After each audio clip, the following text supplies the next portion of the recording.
Bueno, buenas noches, muchas gracias por acompañarnos. Todavía no está grabando. Me presento, mi nombre es José Ángel Peinberg, responsable de visita médica en Nestlé. De verdad, muchas gracias por estar aquí. Esta es una nueva modalidad que vamos a hacer a través de sustentar esto más con la educación médica continua. Lo vamos a transmitir en vivo. Ahorita simultáneamente hay más como 500 registros ya de médicos ahorita en la aplicación que tenemos, bajando la aplicación para que esto se vea en vivo. No es motivo de nervio ni nada, pero y lo que más nos va a gustar esto, y agradezco mucho al doctor Raúl Villegas y a la federación, es que es ahora sí que como serie de Netflix, esta es la primera de varias que vamos a hacer para el 2019, ¿no, doctor? Vamos a manejar muchos temas en esto y vamos a darle otra difusión a cómo hoy estamos manejando la comunicación a través de nuestra página web y a través de la federación. Entonces, esta unión la vamos a explotar en el 2019, ¿no? Para que nos demos una idea, hoy mandamos una campaña para que llegue no nada más a México. No me quiero poner nerviosa, pero ahorita están en Ecuador.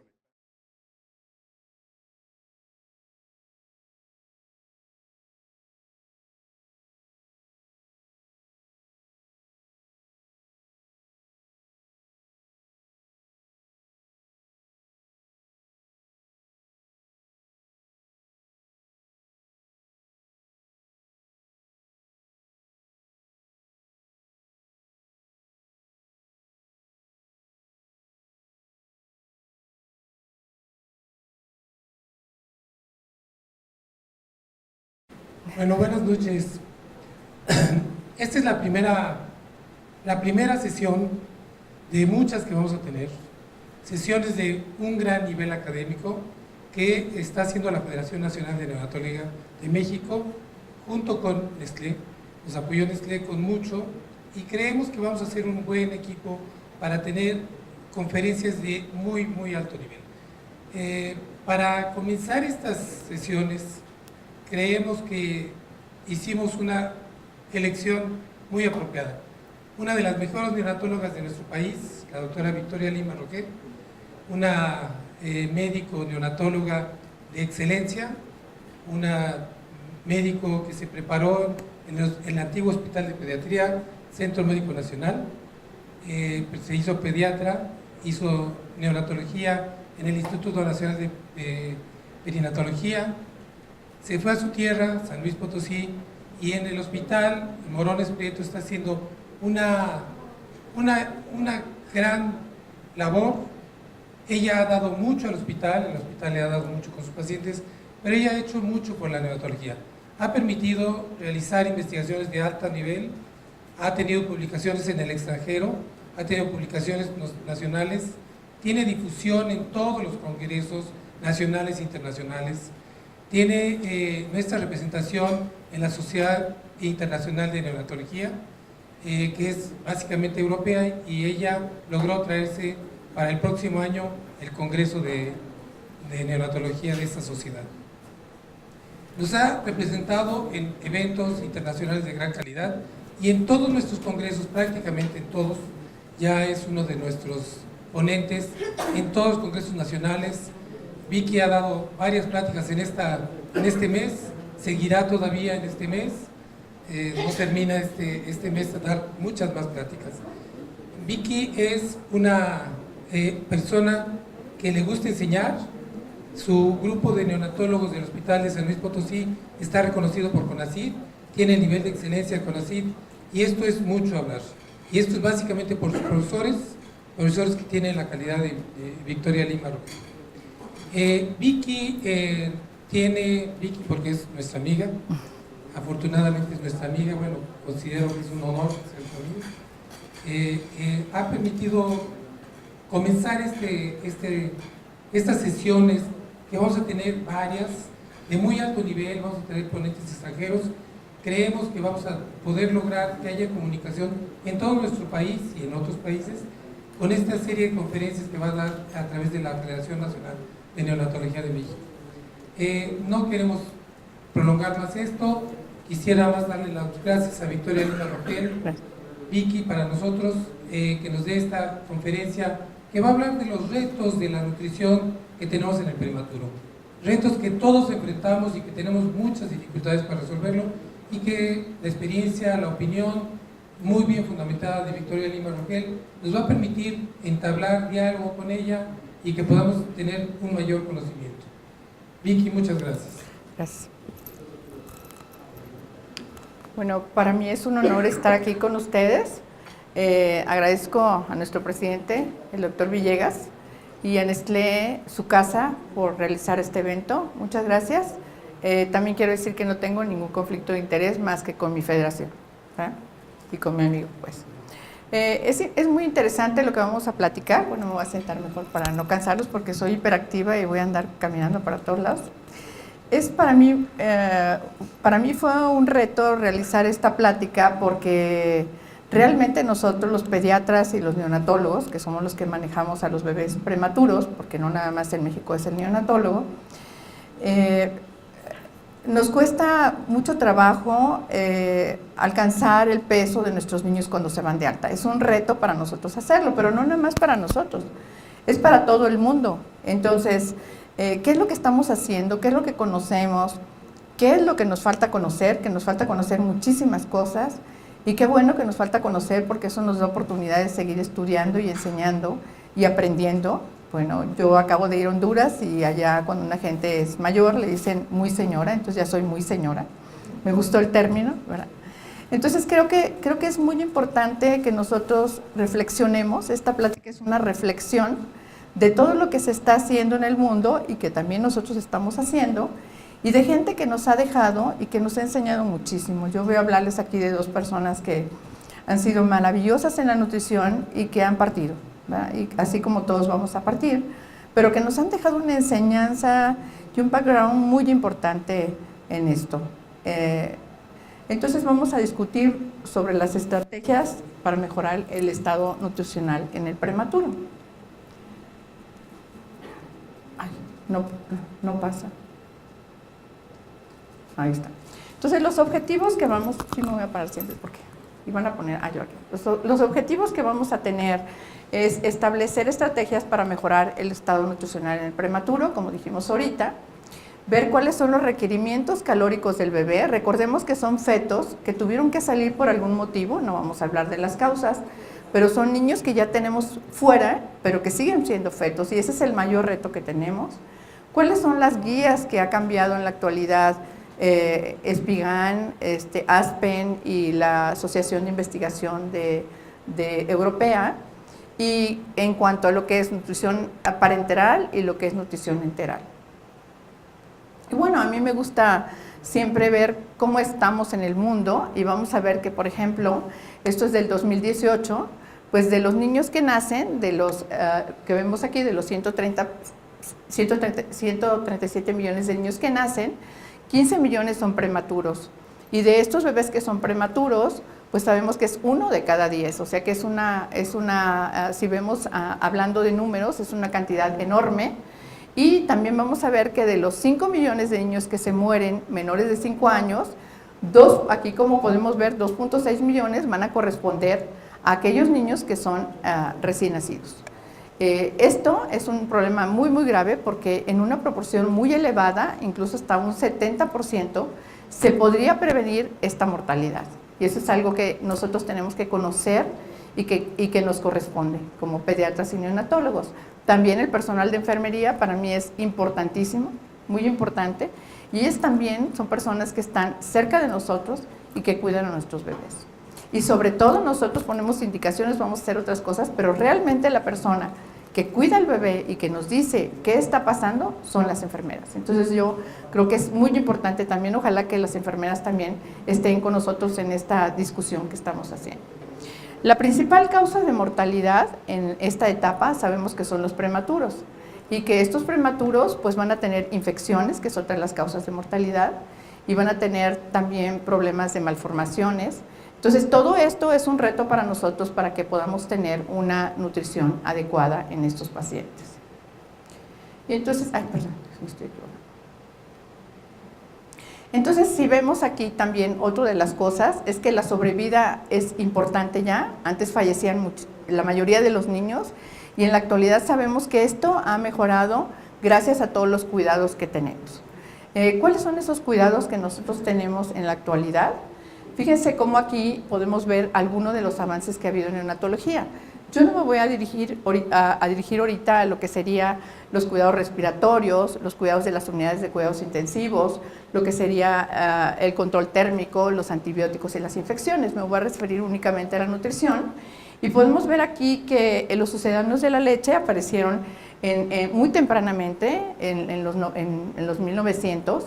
Posteriormente vemos que empezó a aparecer la alimentación con sonda orogástrica, que eso fue un avance muy importante, porque sabemos que nuestros bebés no tienen una coordinación de la succión y la dilución hasta las 32 o 34 semanas. Y aparte estaba leyendo ahora que estaba viendo todo esto, que es muy importante también el que los niños huelan y gusten, ¿no? Y con una sonda es muy difícil que el niño huela y guste, porque eso incrementa el deseo de que el niño quiera comer y que tolere mejor la alimentación, que es algo que es muy novedoso para nosotros porque nosotros no consideramos este punto importante. Otra de las cosas es que vimos que cuando nosotros nos tardamos mucho en darle de comer a un bebé, ese niño iba a tener complicaciones graves, ¿verdad? Translocación bacteriana, colonización con bacterias que no son las que debe de tener, especialmente si no está recibiendo leche materna, que nos ayuda muchísimo en todo esto. La otra cosa importante es la aparición de la nutrición parenteral, que eso vino a ayudarnos muchísimo en los bebés, pero que también produjo problemas muy graves porque no sabíamos cómo utilizar la nutrición parenteral. De hecho, ahorita, si vemos, todo lo que vamos a revisar que se hizo en Espigan es un consenso, son estudios controlados ni aleatorizados. Entonces, son consensos que son importantes, pero no tenemos algo como que es producto que tiene una evidencia realmente importante. La otra cosa es las fórmulas para los prematuros que aparecieron en este periodo ya más próximo, y finalmente nuestras guías que tenemos que aparecieron de nutrición parenteral en el 2005 y que ahorita en el 2018 ya se actualizaron, y la de nutrición enteral en el 2010. Entonces nos hacía mucha falta que hubiera una actualización de todas las guías de nutrición parenteral, que es lo que más tenemos. El 70% de nuestros niños en las unidades de cuidados intensivos tienen nutrición parenteral. Y aquí vemos cómo estas guías, pues bueno, aparecieron para lo que es la nutrición enteral.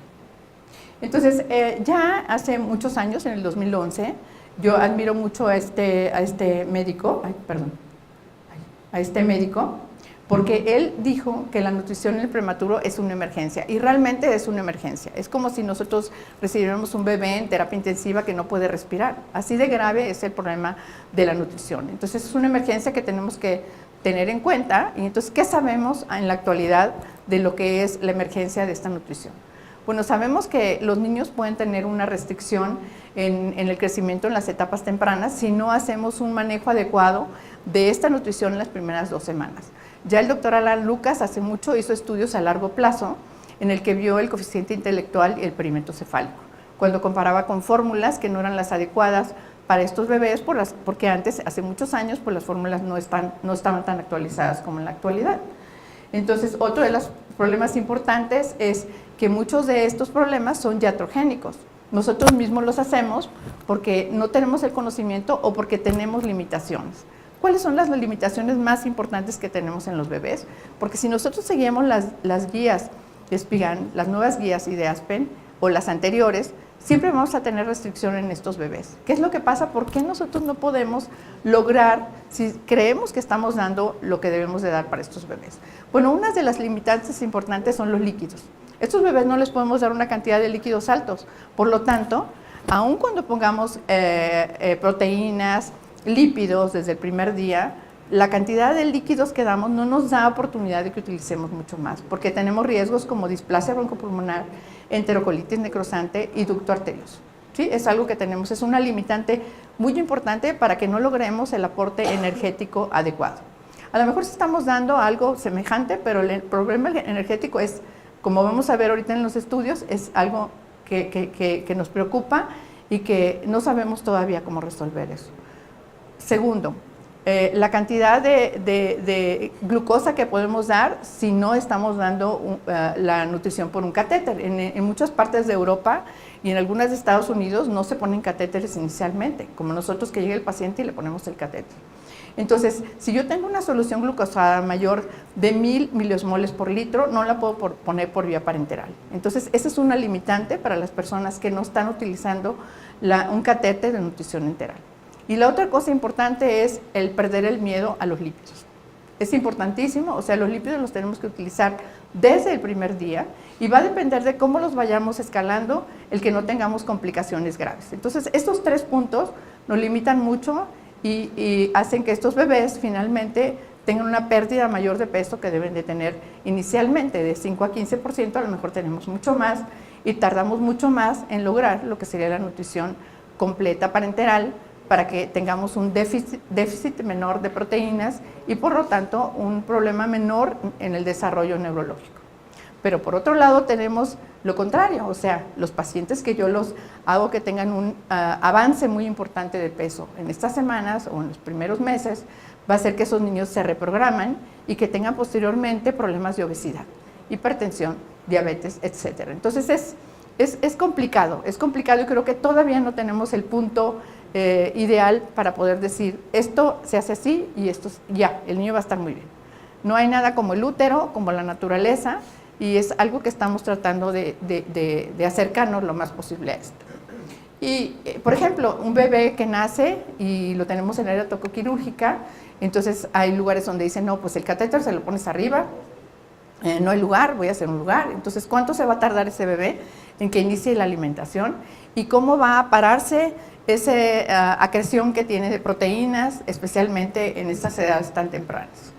Entonces aquí está una de las personas que ya nos dejó hace un año, la doctora Patti Turín, mi maestra, que quise muchísimo y que me enseñó muchísimo.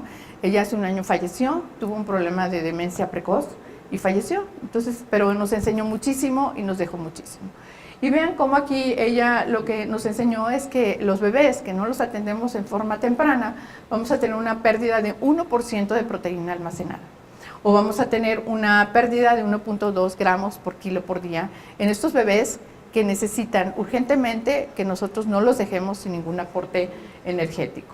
Por ejemplo, un bebé prematuro de 1 kilo tiene 1% de grasa, solamente 1%, a diferencia del niño de término, en que sabemos que al final hay una aceleración en la acumulación de grasa.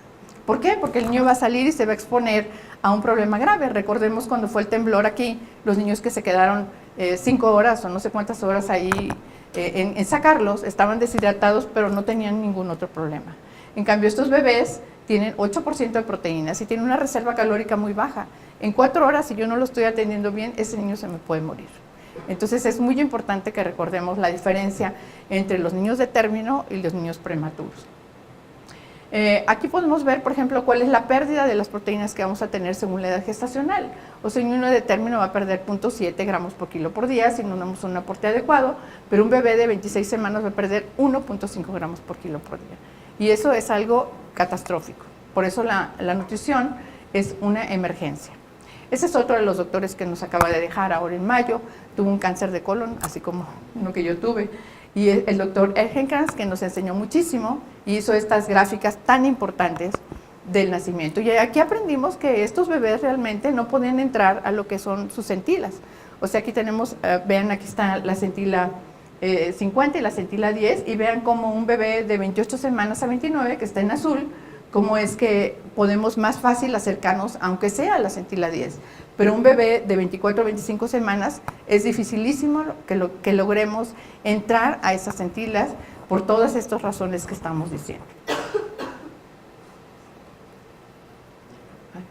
Y aquí también está un gráfico de Centerre, que es una de las personas que ahora en la actualidad se dedica mucho a lo de nutrición, y vean cómo podemos apreciar lo que estábamos diciendo. Un bebé de término, por ejemplo, vean la masa grasa hasta cómo va aumentando a partir de la semana 40, ahí donde está la flecha en la semana 40, y cómo los bebés prematuros tienen una acreción proteica muy importante, y cuando se van acercando al término van disminuyendo y va aumentando la grasa, que los va a ayudar a que tengan, dijéramos, un colchón para que nos ayude a que ante el estrés metabólico que vamos a tener por el pince del cordón umbilical y la falta de nutrimentos, no tengamos un problema grave en esta transición de la vida intrauterina a la vida extrauterina.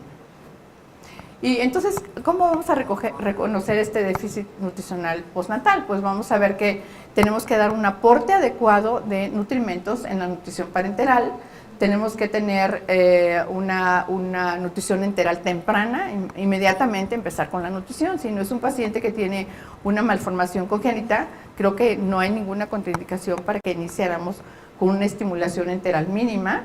La fortificación, especialmente con leche humana, y utilizar los fortificadores cuando lleguemos a 100 mililitros por kilo, que es lo que más o menos se establece, y utilizar fórmulas para prematuros si no tenemos la fórmula, la leche materna.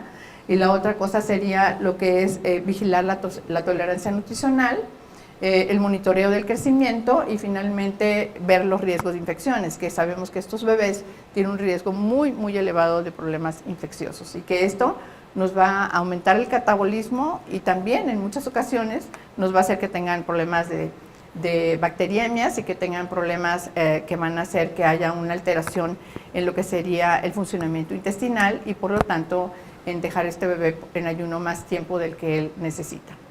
Y algo que me gusta mucho es eso, ¿cuáles son los factores nutricionales que están asociados a todo esto que estamos diciendo?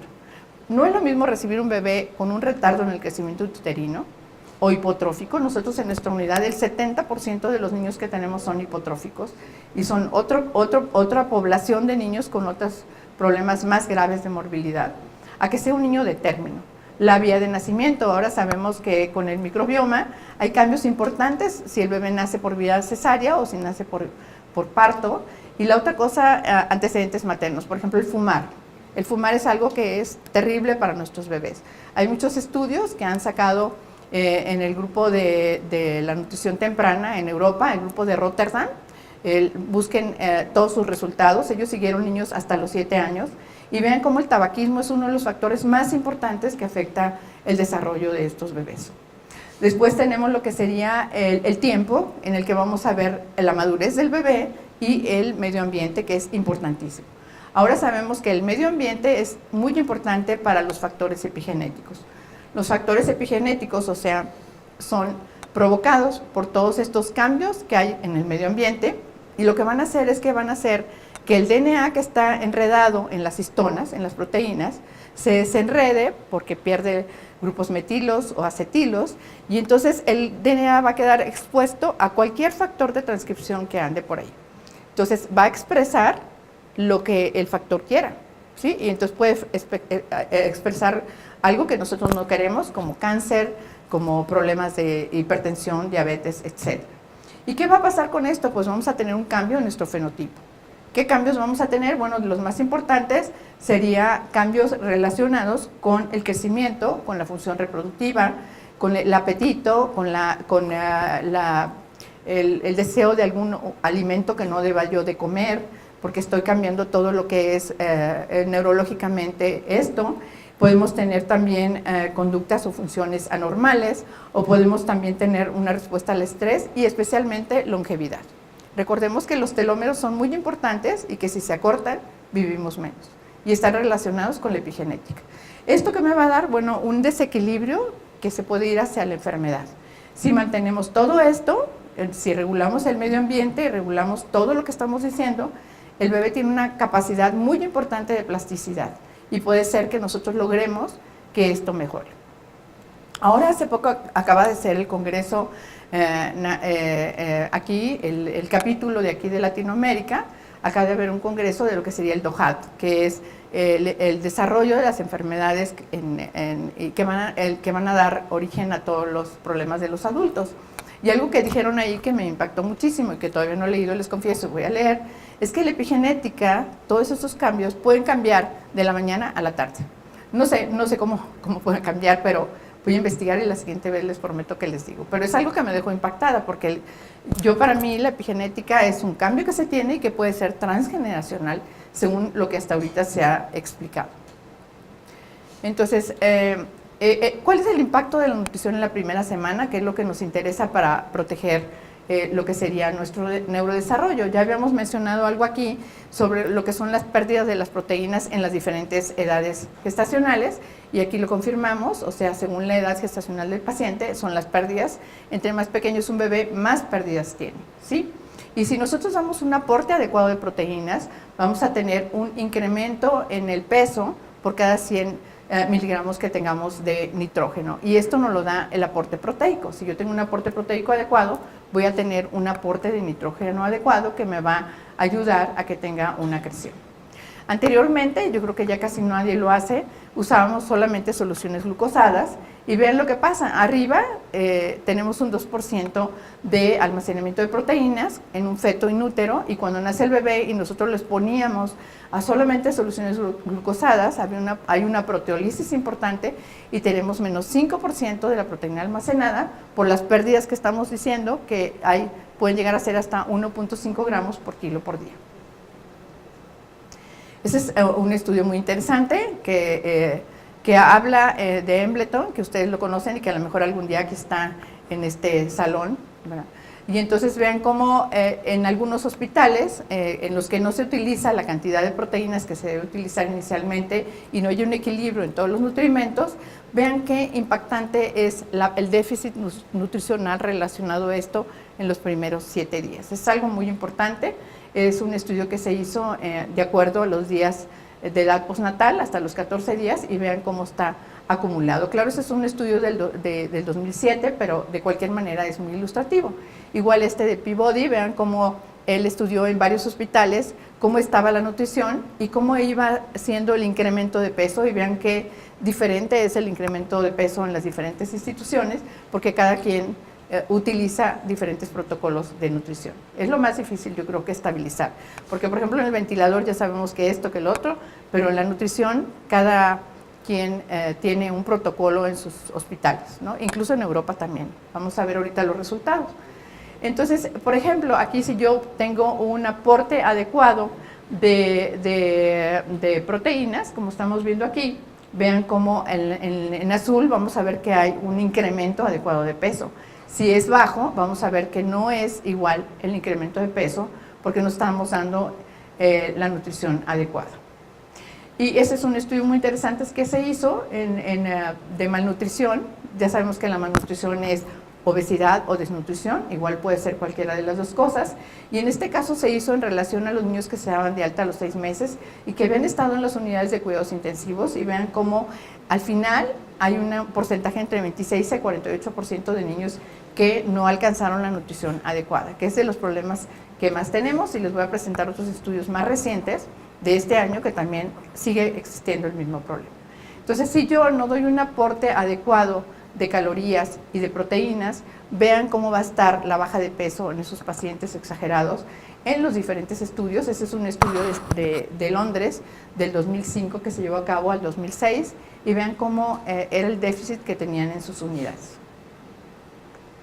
Este es un estudio muy interesante. Este es del doctor Ergenkrantz, el doctor que falleció este año, que nos enseñó tanto.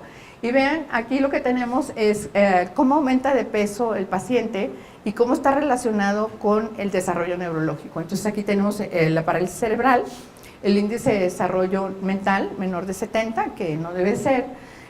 Tenemos también lo que sería los trastornos de neurodesarrollo, y en color plata tenemos los que están recibiendo un aporte menor, y vean cómo se incrementa en forma significativa, y en color verde tenemos los que están recibiendo un aporte mucho mayor de calorías y están aumentando más de peso. Esos son los gramos que aumentan por kilo por día. Entonces los que aumentan 21 gramos tienen un menor problema neurológico que los niños que están aumentando solamente 12 gramos por kilo por día. Entonces son estudios que nos demuestran que realmente sí hay problema. Y esto es mucho más grave, ¿no? O sea, como decíamos ya, el pretérmino de 1 kilo, que tiene solamente 1% de grasa y 8% de proteínas, si yo no le doy un aporte adecuado, vean aquí, por menos de 10 calorías por kilo que yo le dé, va a bajar en menos 0.42 su índice de desarrollo neurológico, y es algo muy grave. Y acá es el índice de desarrollo mental, seguido a los 18 a 22 meses, por supuesto, y vean, si yo tengo menos de 1 gramo por kilo por día de proteína que le estoy dando al bebé, va a bajar 8.6 puntos lo que sería el índice de desarrollo mental. O sea, es algo muy grave. Entonces les digo, es controversial.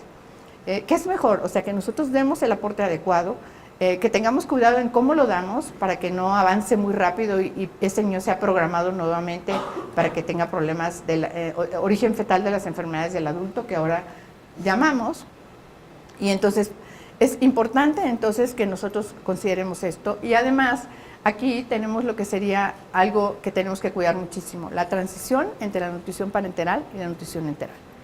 Muchas veces el bebé empiezan a subir en forma lenta lo que sería la nutrición enteral y se empieza a bajar en forma muy acelerada la nutrición parenteral. Entonces, ¿qué pasa? Que entonces ese bebé va a tener un problema importante en lo que sería la relación de proteína-energía. En el momento que yo estoy haciendo la transición, vean cómo hay una caída, porque no cuido adecuadamente que mi niño no se quede con una deficiencia de aporte calórico. Muchas veces estamos ya con un catéter umbilical y decimos, no, es que ya el niño ya está comiendo más, yo creo que ya mejor le pongo una vía periférica y me espero y no le doy ya el aporte nutricional. Entonces pasan estas cosas, ¿no? O sea, creo que tenemos que ser muy conscientes de que tenemos que dar el aporte que el niño necesite y cómo tengamos que administrárselo. Aquí tenemos, este estudio es interesante, este estudio es de Centerre también, que ya les decía, aquí sí se llevó a cabo una transición adecuada. Vean cómo se fue bajando la nutrición parenteral, fue subiendo la nutrición enteral y finalmente tenemos un aporte de energía y de proteínas adecuado. Eso es lo que tenemos que cuidar muchísimo y que tenemos que hacer para que no tengamos complicaciones posteriormente. Y en este mismo estudio, vean cómo él comparó esto que hizo en los niños con bajo peso y con peso adecuado, y ven cómo no hubo una diferencia muy significativa y no subieron demasiado los niños hipotróficos, que son los que van a tener una programación a través del factor de crecimiento semejante a la insulina, que es el que nos va a dar ahorita vamos a ver su manera de que actúa y podemos tener el riesgo de que ese niño sea obeso posteriormente. Entonces, esto es lo que se ha discutido, no vamos a revisar todo, pero algo de lo más importante, porque nosotros tenemos que lograr un equilibrio entre lo que es la nutrición enteral y parenteral. Si yo tengo un equilibrio, voy a tener un desarrollo normal, pero si no tengo un equilibrio adecuado, ¿qué voy a tener? Una disminución, voy a tener una disminución en los islotes de Langerhans, y ese paciente va a ser diabético cuando sea grande, voy a tener una disminución en el número de nefronas y va a ser hipertenso, o voy a tener una disminución en el número de neuronas o en el número de sinapsis que tenemos, en el conectoma vamos a tener una disminución y eso va a hacer que ese paciente tenga posteriormente alteraciones neurológicas importantes. Entonces, los requerimientos energéticos es lo que dice en la actualidad lo que es el consenso, porque les digo que no hay estudios aleatorizados controlados, pero es un consenso. En el primer día yo tengo que estar dando de 45 a 55 kilocalorías por kilo por día. Esto es difícil si no pongo lípidos, ¿sí? No lo voy a lograr. No lo voy a lograr porque con glucosa y con proteínas esto no se logra. Entonces es muy importante que yo inicie los lípidos desde el primer día. Segundo, después de que hay una pérdida de energía, o sea que hay de peso, que hay una caída del peso por toda esta redistribución de los líquidos que nosotros sabemos que ocurren y que puede ser una pérdida hasta 5 a 15%, entonces tiene que aumentar el bebé entre 17 y 20 gramos por día. Díganme quién de sus niños aumenta después de la primera semana esa cantidad que están diciendo en el consenso. Creo que no, ¿no? Nosotros tenemos un incremento en el peso, pero no de esta manera. Entonces, por eso es que después tenemos tantos problemas con estos bebés. Y en estos prematuros que son de muy bajo peso, pues entonces tenemos que son de, o sea, extremadamente bajo peso, es muy importante tratar de parecer, que parezca el crecimiento y el desarrollo de lo que es en el útero. Entonces, yo tengo que estar dando de 90 a 120 kilocalorías y es una recomendación fuerte, pero no es evidencia, ¿sí? Aquí podemos hablar de recomendación fuerte y de medicina basada en la experiencia, ¿verdad? Así. En la doctora Lourdes Lemos así decimos, medicina basada en la experiencia, porque aquí son consensos, no son estudios aleatorizados. Entonces, por eso les digo que es interesante porque estamos aprendiendo y estamos viendo qué es lo que se hizo y los resultados que hemos obtenido en los diferentes países, ¿no? Los aminoácidos, por lo que ya dijimos, deben de iniciarse desde el primer día con un aporte adecuado, 1.5 gramos por kilo por día, o puede ser un poco mayor, ¿no? Pero no debemos de pasar nunca de 3.5 gramos por kilo por día, solamente para fines de investigación. Aquí lo dice el consenso, yo estoy de acuerdo con ellos, porque entonces estamos haciendo un desequilibrio ya en lo que son los nutrimentos, los porcentajes, y además podemos tener problemas de acidosis y problemas ya de alteraciones a nivel de la urea, etcétera. Los lípidos, les decía que es muy importante que los iniciemos desde el primer día. Tenemos que proteger que no vayamos a tener un síndrome de deficiencia de ácidos grasos esenciales, que con esto vamos a tener sepsis, vamos a tener cambios en la piel, ya sea hipocromía, ya sea pérdida de pelo. Hace poco tuvimos un paciente en la sala de neonatología y de pronto la doctora Nerul Mejía, que es mi jefa y es muy buena jefa, fue mi alumna, ella dice, es que se le está cayendo todo el pelo al niño. Y ya estaba con nutrición enteral el bebé.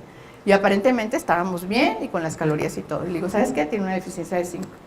Sí, porque no se le ve de ácidos grasos, o sea, no tiene los otros cambios. Le pusimos zinc adicionado a la leche que estaba recibiendo e inmediatamente el niño empezó a mejorar y ya no tuvo pérdida de peso, entonces, de pelo.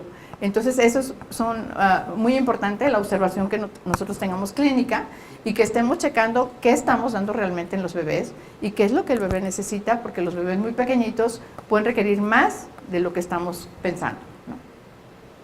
Eso es lo que sería así en grandes rasgos. No voy a hablar ni de la cantidad de oligoelementos, ni de vitaminas, ni de nada de esas cosas, pero nosotros, eso es lo que usamos básicamente en la nutrición parenteral.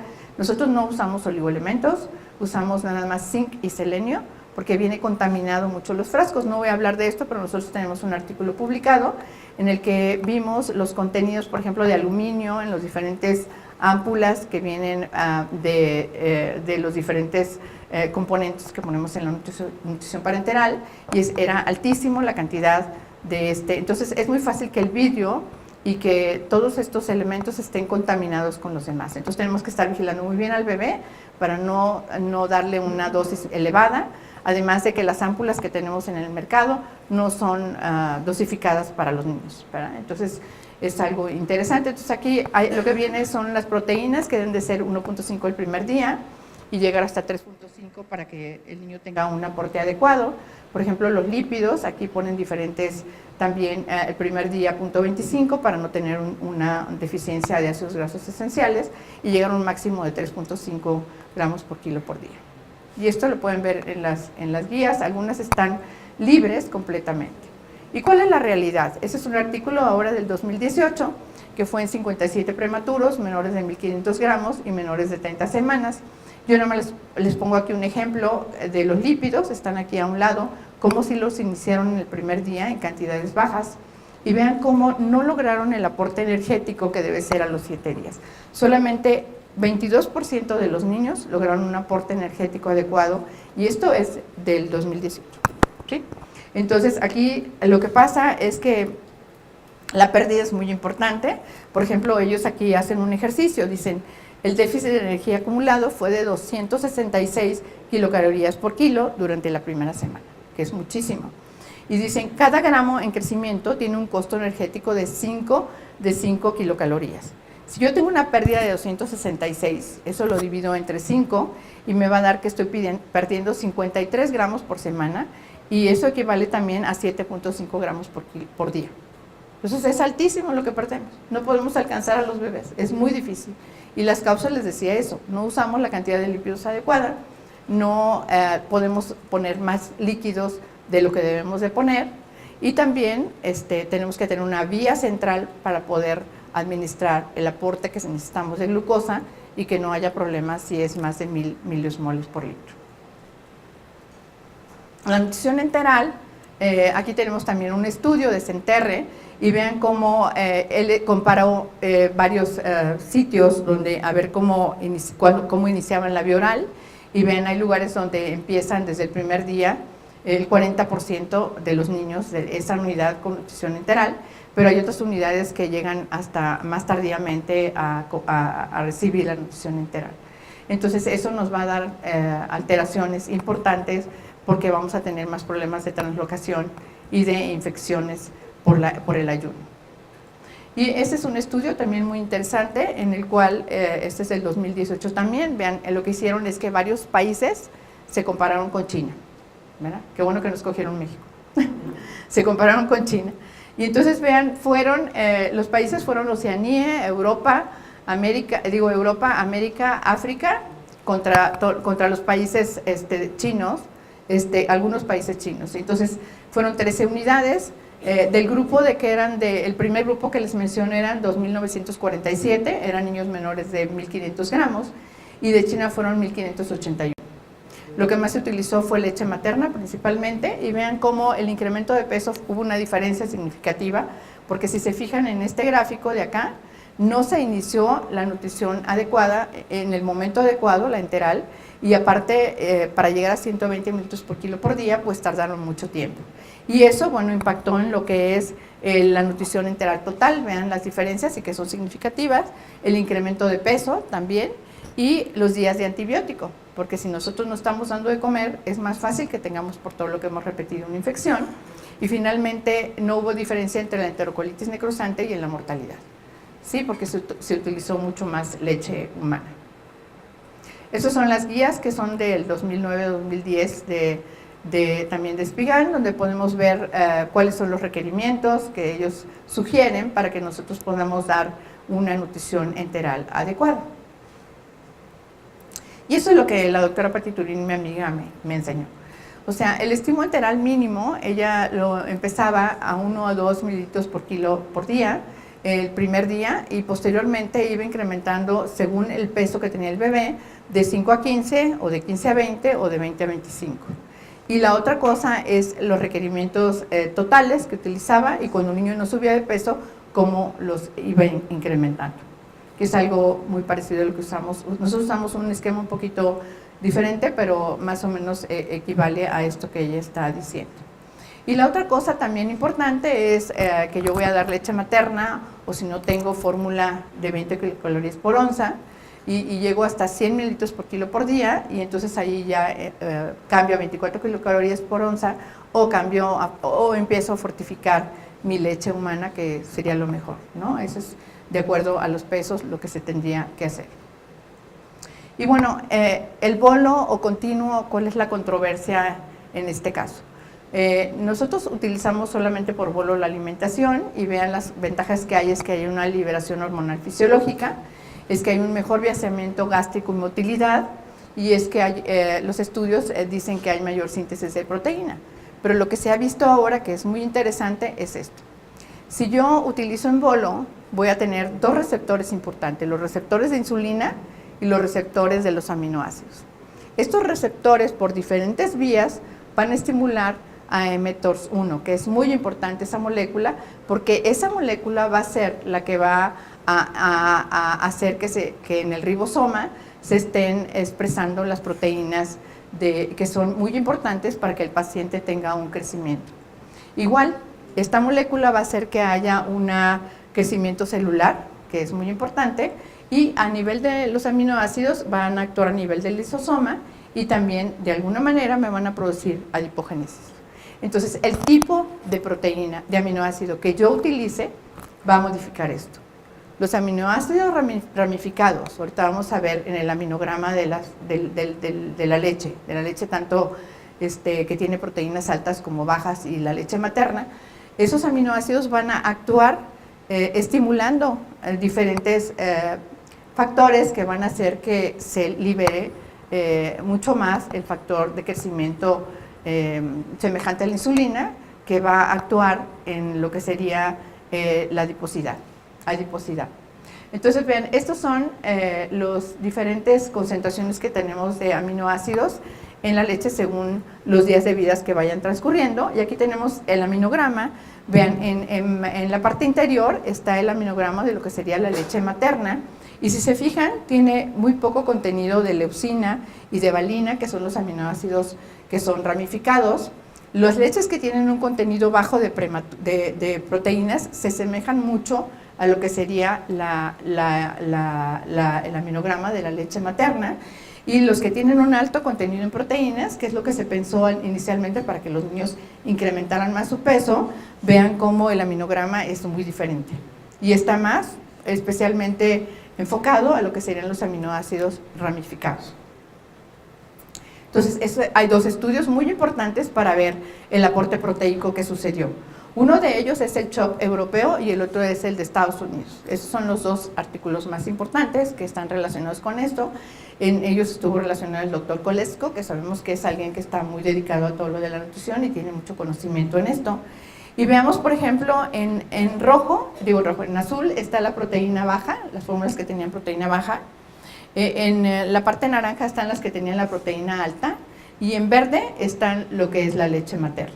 Y vemos, por ejemplo, cómo están los aminoácidos ramificados que mencionamos, mucho más elevados en lo que es las proteínas elevadas, y los aminoácidos esenciales también pues están más elevados porque están poniendo una mayor cantidad. Y no se explican en estos estudios por qué los aminoácidos no esenciales no cambian, se piensa que sea por el catabolismo. Pero aquí también hay otra pregunta importante. ¿Será que realmente la cantidad de proteínas es lo que me va a ayudar a que mi niño no se programe y no se estimulen los factores que me van a producir obesidad? ¿O será que también es importante la relación que tiene las proteínas de suero con las proteínas que estamos poniendo en las fórmulas que no son de suero, que es la caseína? Entonces, esto es algo así como en el aire, cuál es lo que realmente impacta, porque hay estudios que han disminuido las proteínas y no han tenido tantos cambios, aunque estos son los más significativos por el número de pacientes que tuvieron y por el número de unidades que participaron. Entonces, aquí finalmente se alcanzan a ver, las proteínas van a modular lo que sería el eje importantísimo del factor de crecimiento semejante a la insulina 1, que es el IGF-1, y esto va a estar asociado con peso elevado. ¿Sí? Es algo muy importante. Si nosotros ponemos un aporte proteico alto, vamos a estimular este factor y vamos a tener más riesgo de que estos pacientes tengan obesidad. Entonces es algo que tenemos que saber. Aquí está el estudio europeo, americano, donde ellos hicieron lo mismo con un menor número de pacientes y lo siguieron hasta los 6 meses, y vean, en rojo está el contenido alto de proteínas, en azul está el contenido bajo y en las gotitas está en amarillas está el contenido de lo que sería la leche humana. Y vean cómo en este resultado, no les puse los resultados, pero también encontraron una relación significativa entre lo que es la obesidad y el aporte alto de proteínas. Entonces es importante que tengamos un aporte más bajo, pero que también hagamos una selección de las proteínas que se están utilizando y también de la relación de la caseína con el suero. Entonces, ¿cuáles son las consecuencias de los aprendizajes que tenemos en todo esto que estamos revisando?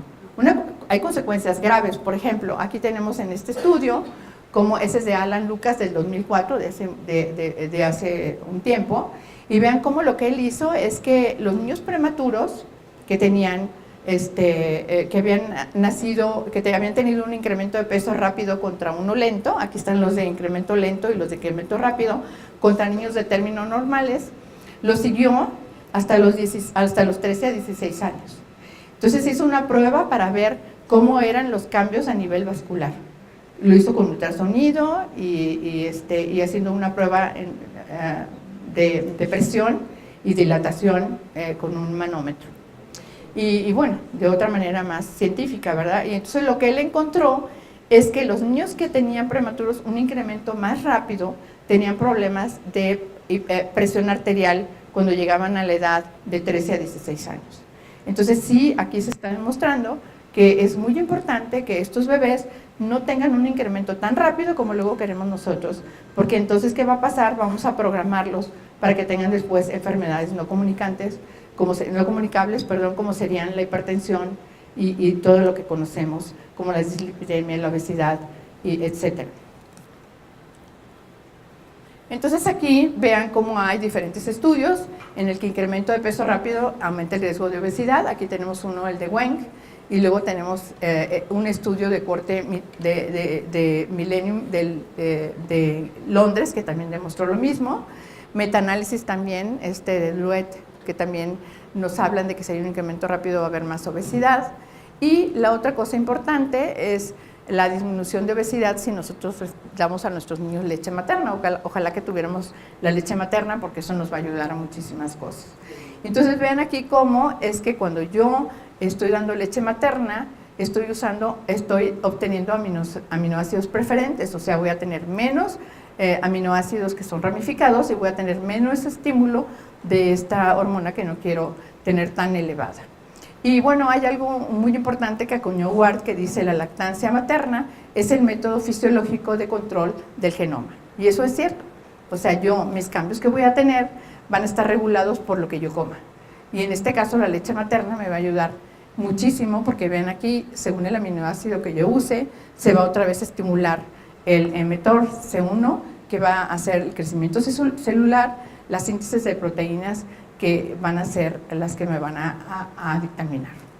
Algo muy importante es esto salió en el 2006 y en el 2016 hay otro reporte, y vean, si yo inicio la leche materna en la primera hora, vean cómo es mi mortalidad y mi odds ratio. Pero si yo le empiezo a los 4 días o más, me aumenta a 4.2%, pero si yo no doy leche materna, entonces me va a aumentar la mortalidad en forma significativa, hasta 14.4 veces de riesgo de mortalidad en los primeros 5 meses. Y además, algo muy importante, el 16% de las muertes se previenen si el niño toma leche materna, y el riesgo de enterocolitis disminuye hasta un 56-58%. Nosotros en nuestra sala no tenemos enterocolitis graves, tenemos sospechas, pero no tenemos enterocolitis, y utilizamos leche materna de la mamá fresca. No tenemos un banco de leche, pero sí tenemos ahí a la mamá. Y eso es algo bien interesante, porque yo diría, bueno, es que el niño no está subiendo de peso, no sube la talla, no sube el perímetro cefálico, entonces, ¿qué va a pasar con este niño cuando llegue a la edad, a una mayor edad? ¿Cómo va a estar su coeficiente intelectual? Entonces, es un estudio que hizo Rosé en el 2012, y le llamó paradoja de la leche materna, porque aquí podemos ver, por ejemplo, vean en rojo, cómo es que no suben bien de peso, no suben bien de talla, ni el perímetro cefálico. Estos son 2 estudios muy grandes, ven el número de pacientes que se hicieron en Francia, ¿sí? Uno de ellos se hizo en el área de Lyon, por eso se llama LIFT, y el otro se hizo en otras unidades. Y vean cómo estos niños, algo maravilloso que a mí se me hace, como estos niños, aunque tuvieron este aporte, si no recibieron leche materna al alta, vean, a pesar de que nunca recibieron, aquí tenemos el coeficiente intelectual, aquí estos fueron de fórmula. Pero estos niños, por ejemplo, de acá, recibieron hasta los 2 meses y después se suspendió, y vean cómo, a pesar de eso, de que recibieron mucho tiempo leche materna, el coeficiente intelectual está bien. Entonces, bueno, no hay ninguna duda de que la leche materna es lo mejor. Y algo sobre epigenética, finalmente, nosotros estamos haciendo estudios sobre epigenética. La epigenética está mediada por lo que decimos ya por el medio ambiente, que estamos muy expuestos a ella y que nos va a llevar a una programación también. Entonces, la epigenética es, ustedes eso que ven ahí, esto que ven arriba, es el RNA mensajero, que tiene su colita de poli A, que tiene su 5-cap y que tiene toda el área que se va a transcribir. Entonces vean cómo este RNA lleva una información del DNA y va a ir a producir una proteína, o sea, va a traducir una proteína que copió en el DNA, y que es lo que nosotros vamos a obtener. Pero hay unos fragmentos pequeños de RNA que se llaman microRNAs, que tienen de 20 a 22 nucleótidos, y van a pegarse al RNA mensajero y van a producir 2 problemas muy graves. Uno, lo van a degradar, y otro, van a hacer que no traduzca lo que tenía que traducir la proteína. Entonces, estos son unos marcadores muy interesantes que en la actualidad se están usando. Si ustedes buscan, ese es un artículo que publicamos recientemente, y vean cómo lo que estudiamos fue los microRNAs que había circulantes, y vean cómo estuvieron en pacientes que tenían obesidad o en pacientes que tenían sobrepeso.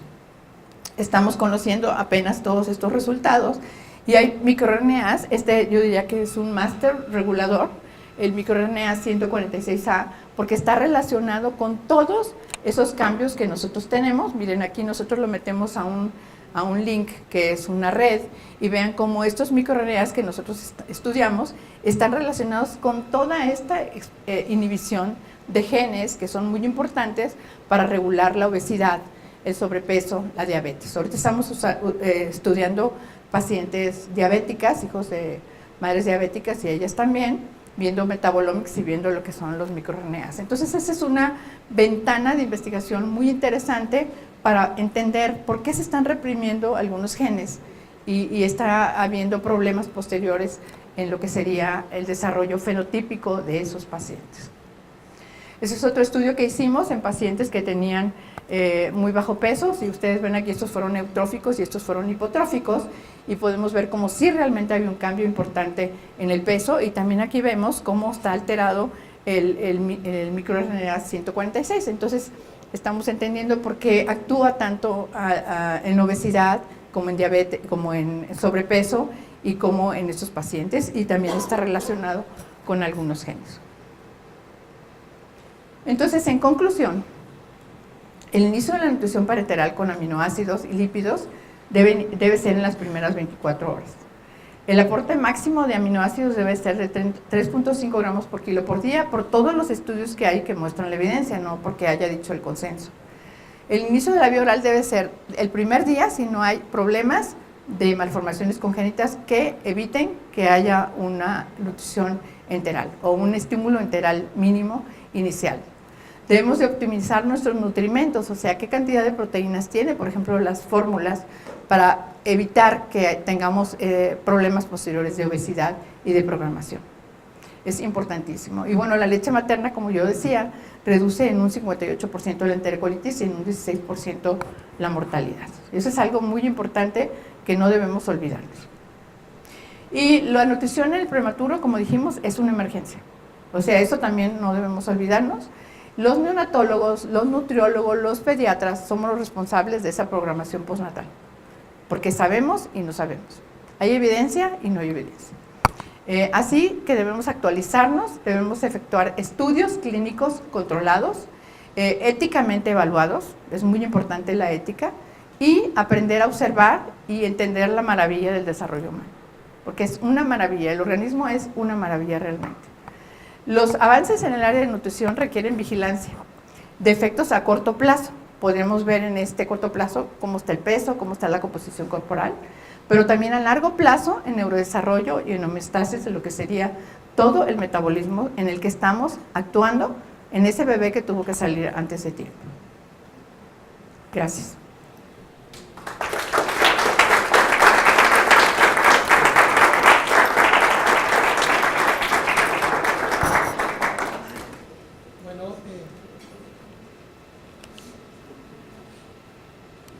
Aquí está este. Aquí, mira, Raúl. Bueno, creo que fue una excelente conferencia. Nos deja muchos caminos por recorrer, muchas dudas, muchos comentarios. Quisiera aprovechar que está Vicky, que están todos ustedes, que son expertos también, para poder establecer un diálogo. Entonces, todas las preguntas que ustedes quieran ahorita, tenemos un rato de preguntas. Si quieren comenzar alguno de ustedes.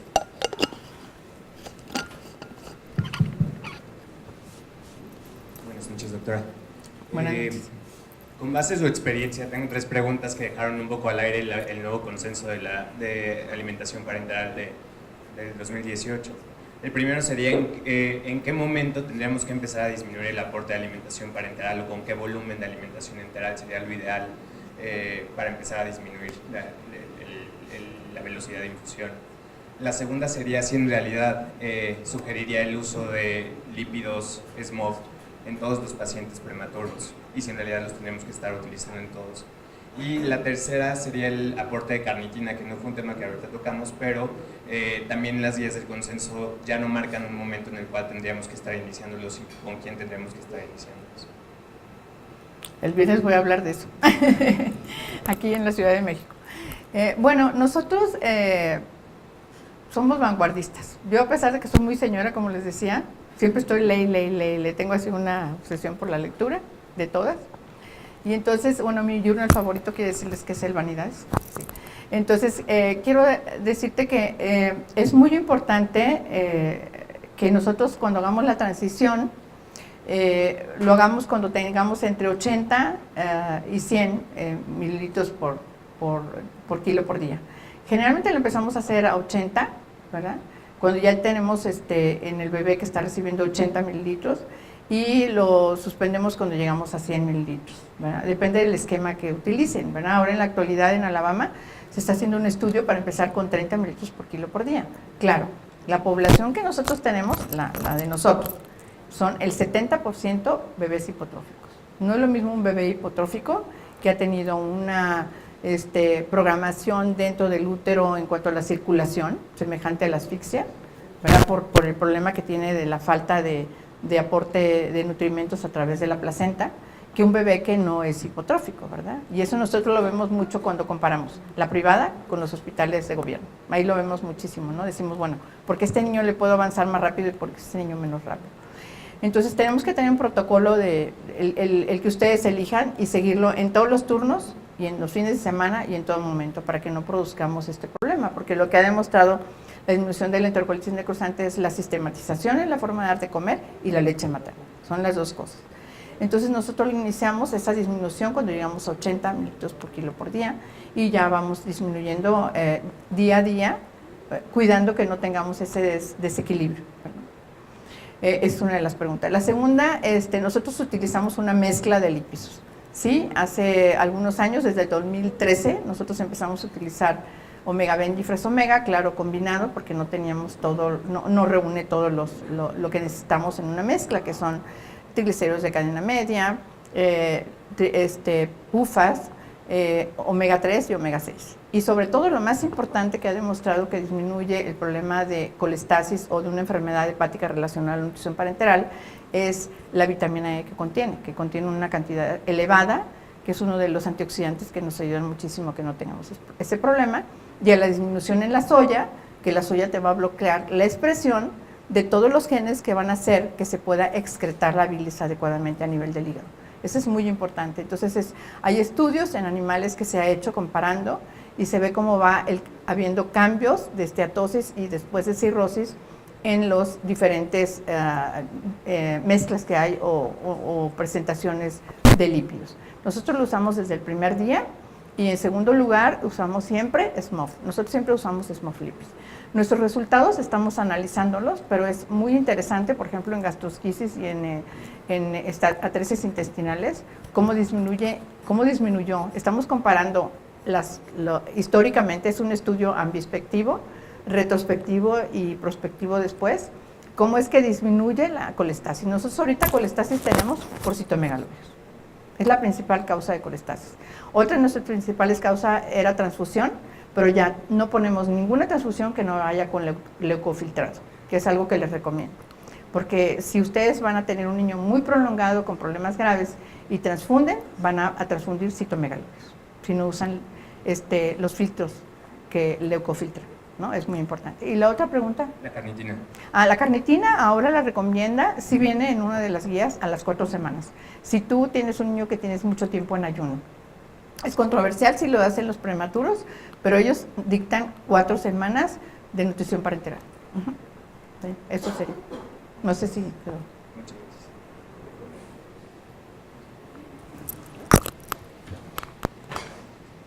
Muchas gracias, doctora, por su plática, como siempre. Nos deja boquiabiertos.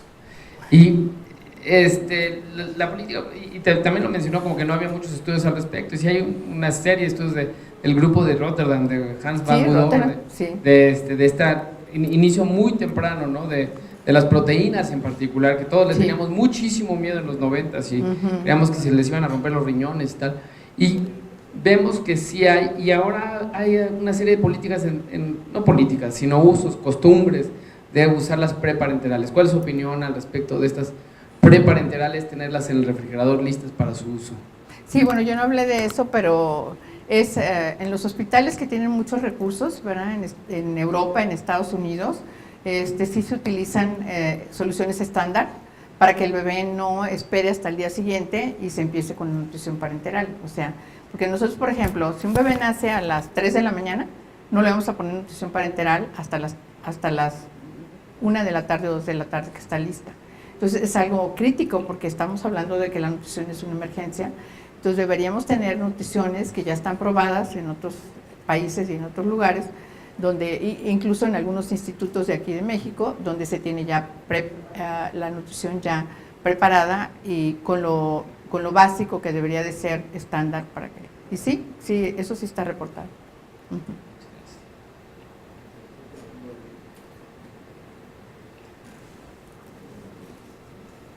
Hola doctora, muchas gracias primero que nada por su plática. Gracias. Y como lo comentó al final, los cambios epigenéticos. Ahora que hay bancos de donadores de leche, como bien lo mencionó, la leche materna también contiene microRNAs, ¿se ha hecho algún aporte para ver cambios epigenéticos? No, que yo sepa no sé si sabes, pero no creo que se haya hecho, pero es muy buena idea. Es muy buena idea. Yo creo que sí lo podemos hacer, ¿no? Porque tenemos... Leche de donadores. Sí, nosotros hacemos investigación translacional con la doctora Mariana Salgado. La doctora Mariana Salgado está en la Facultad de Medicina. Y bueno, estuvimos platicando mucho tiempo en qué podíamos hacer para esto. Y ella le interesó y entonces es su línea de investigación los microRNAs. Y ahorita estamos, te digo, estudiando diabetes, obesidad, todo eso. Bueno, de hecho con la doctora Grace que está aquí hicimos su tesis con ella sobre estrés oxidativo, midiendo F2 isoprostanos y midiendo también algunas de estas alteraciones en pacientes que se les pone oxígeno, ¿no? Otra causa muy diferente, pero sí es algo muy interesante. Yo creo que es una buena idea.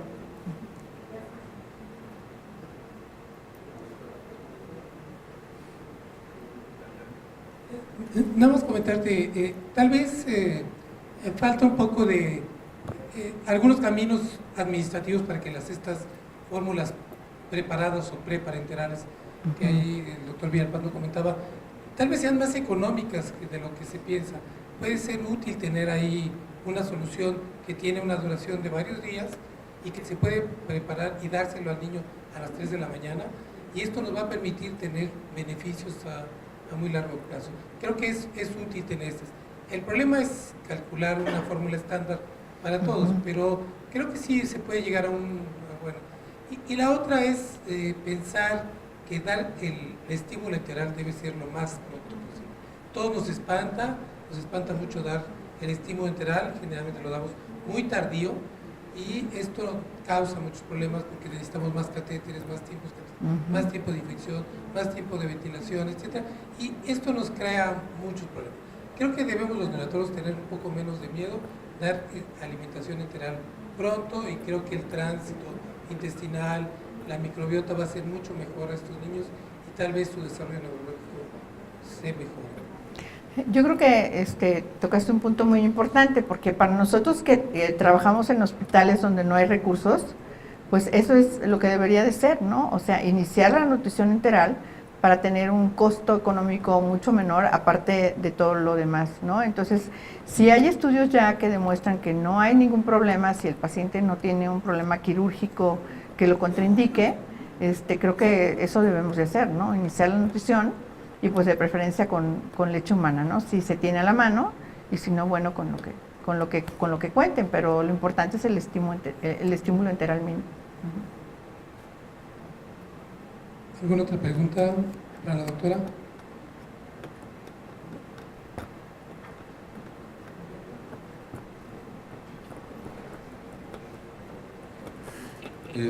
Muy buenas noches. Doctora, ¿me podría explicar, porque no me queda muy claro, cómo haríamos esa suplementación de zinc en algunos pacientes que tengan ese tipo de carencia? Lo que pasa es que entonces hay que ver lo que se le está dando, el aporte que se le está dando, ya sea por vía enteral o por vía parenteral, y entonces ver de acuerdo a ya lo que está establecido, qué aporte necesita ese paciente, y entonces ya calcular el déficit y dárselo entonces por vía oral, ¿verdad?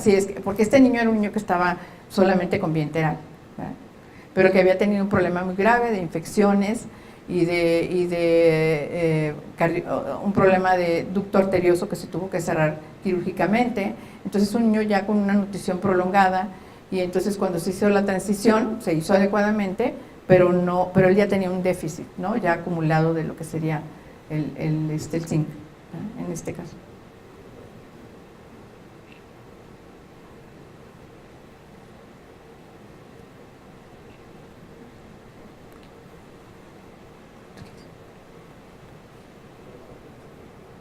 Pues, si no tienen más preguntas, quisiera agradecerle mucho a Victoria Lima Rugel esta gran plática que nos dio. Creo que le atinamos al tener a la primera neonatóloga de nosotros como el inicio de estas conferencias. Creo que estas conferencias se deben continuar, vamos a hacerlas de un gran nivel, igual que esta, va a ser difícil igualarte, Vicky, pero muchas gracias por tu participación.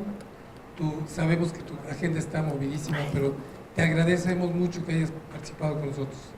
Yo les agradezco a ustedes que hayan venido y que me hayan ayudado a aprender más sobre esto, porque cuando uno prepara un tema tiene que estudiar muchísimo, o sea, yo no, gracias a Dios no sé todo, ¿verdad?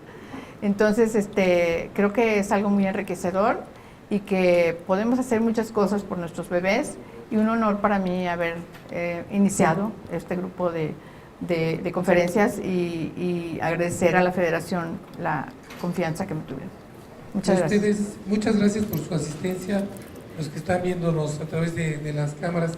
Les agradecemos y les pediría que estén pendientes de los próximos reuniones que vamos a tener. Es muy probable que no sea en 2 meses por los eventos que se vienen pronto, pero sí lo vamos a hacer a partir de pronto. Va a haber noticia en la Federación y bueno, a todos los invitamos al Congreso Nacional de Neonatología del 31 de enero hasta el 3 de febrero en la ciudad de Mazatlán. Creo que el Congreso también va a participar Vicky, va a participar muchos de los que están aquí. Va a ser de gran calidad y va a permitir otro intercambio de ideas. Muchas gracias a todos. Gracias.